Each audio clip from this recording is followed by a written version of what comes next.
इकडे पोहोचला खऱ्या अर्थाने डोळ्यात दुःख दिसतंय झालंय, तुम्ही ते पण पाहिलं की तो ऑइंटमेंट होता, काय सांगायला पाहिजे?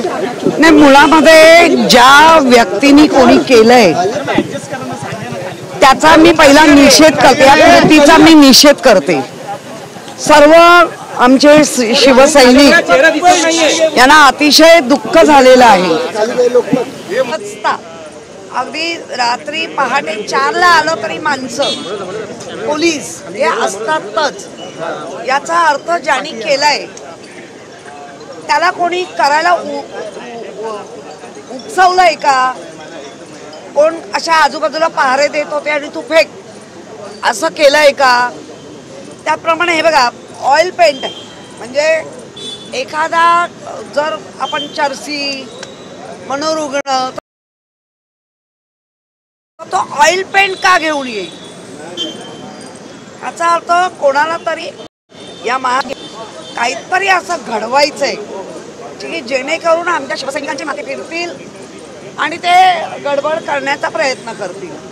परंतु उद्धवजींच्या मार्गदर्शनाखाली शिवसैनिकांनी जेव्हा उद्धवजींना ह्या गोष्टी कळवल्या, इथल्या असलेल्या नागरिकांनी इथल्या लोकांनी कळवलं, तेव्हा पहिला प्रथम म्हणजे उद्धवजींनी सांगितलं की पहिला सुचिरभूत करून घ्या, कुठली गडबड गोंधळ करू नका। आणि पोलिसांना पाचारण केलं, पोलीस आले, सगळं व्हिडिओ शूटिंग झालं, सगळं झालं। चारी बाजूला कॅमेरे आहेत, निश्चित त्या कॅमेऱ्यामध्ये कोण व्यक्ती आहे तिकडे, त्या व्यक्तीचा वर्तमान काय आहे, त्या व्यक्तीचा भूतकाळ काय आहे, नक्की हे तपासलंच पाहिजे। कारण हे सगळं केल्यानंतर जर शिवसैनिक भडकले असते आणि काहीतरी वेगळं घडलं असतं तर त्याचा फायदा कुणाला होऊ शकतो? या सगळ्या गोष्टीचा पोलिसांनी या गोष्टीवर विचार करतील, कारण मुंबईच्या पोलिसांवर आमचा पूर्ण विश्वास आहे।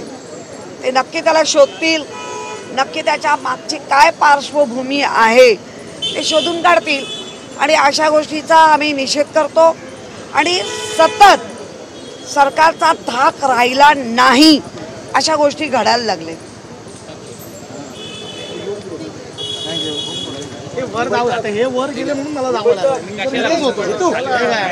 इथे होतो मी, अडकवला मला दोघांच्या मध्ये, दे दे महेंद्र भाऊ, हे मागे या रे, मागे या, हे मागे मागे